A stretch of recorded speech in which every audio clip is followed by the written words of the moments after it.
Bitcoin sentiment. How the Fed's actions may affect cryptocurrencies. The Bitcoin mood is getting a little dark. The regulator announced on December 15 that the economic stimulus program would be cut back. Could this announcement lead to increased chances of another digital asset collapse and usher us into a more profound adjustment of the digital currency market? As the meeting on monetary policy by the Federal Reserve drew near, the consensus in the market was that the market was down. As the Federal Reserve planned to meet on Wednesday to decide on quantitative easing policies and interest rates, the Bitcoin market had dipped its toes in the extreme fear sphere. Bitcoin is trading at $48,000, which is significantly lower than its all-time November record of $69,000. According to different sources, the fear and greed index analysis in the overall market attitude ranges from 0 to 100. The market sentiment is fearful the more the index is closer to its lower bound. The opposite is true concerning greed, when individuals start buying assets from FOMO. Currently, the metric is at 16, which indicates utmost fear. According to famous media houses,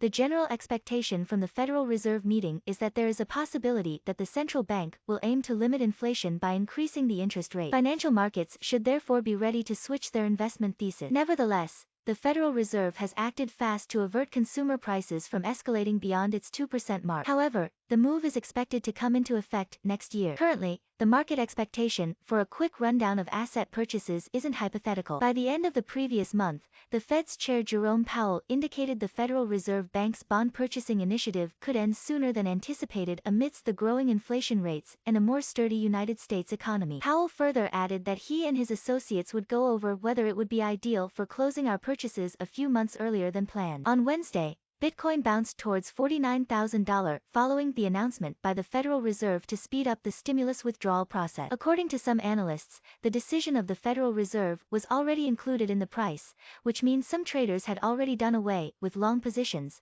which in turn led to short-term buyers having attractive price levels. The Federal Reserve plans to decrease its bond purchases by $30 billion each month. This is twice as fast as the present withdrawal rate of $15 billion each month. According to CoinDesk's Brad Keoun, some Bitcoin traders believe that the move will make Bitcoin more appealing, making it an inflation hedge. Currently, the prices of digital assets are stabilizing following their sell-off earlier in the month. Over the past 24 hours, Bitcoin's rise is at approximately 3%, compared to a 14% rise in the tokens for Solana SOL and a 4% rise in Ether over the same time. According to Delphi Digital, a crypto research company featured in a Wednesday memo, the possible way forward is more sideways/choppy price action towards the end of the year. Even so, any volatility spike or prime risk-off event that penalizes risk assets would probably drag on BTC and the larger crypto market. In the most recent correction, Bitcoin holders have encountered an acceleration in registered losses. Negative returns can inspire selling in many instances as traders are terrified of more market decline. Glassnode,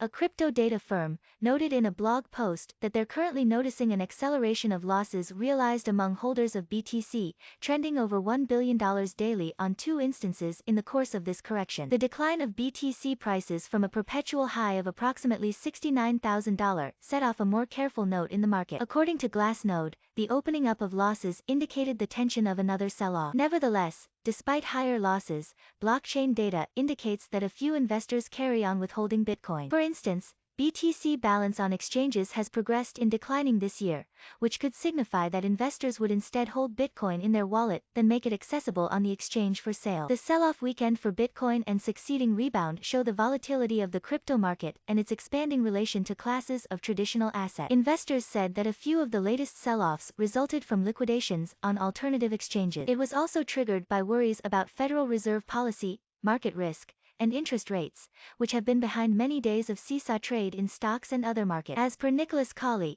a daily FX analyst, there's a link between high risk and more active equities indices, such as the crypto market and the Nasdaq. The correlation wasn't as strong some years back. Over the past 2 years, Bitcoin has gained popularity and become an extensively held investment. A survey done by Grayscale Investments stated that approximately 26% of investors in the U.S. own crypto holding. The same study was done 2 years ago, and this time it didn't focus on the number of respondents with Bitcoin. Instead, the focal point was on the number of people willing to try out the idea. Investors have allocated $9 billion to crypto funds this year. From $18.8 billion in 2020, the assets under management for the funds have increased to $73 billion. Even after the Fed meeting, crypto investors shouldn't give up too soon. Bitcoin still has a future and better things are yet to come. Sure, there are many challenges cropping up at the moment, but there's a possibility things will get better over time. How's your Bitcoin mood going? Discuss this and more in our Telegram group.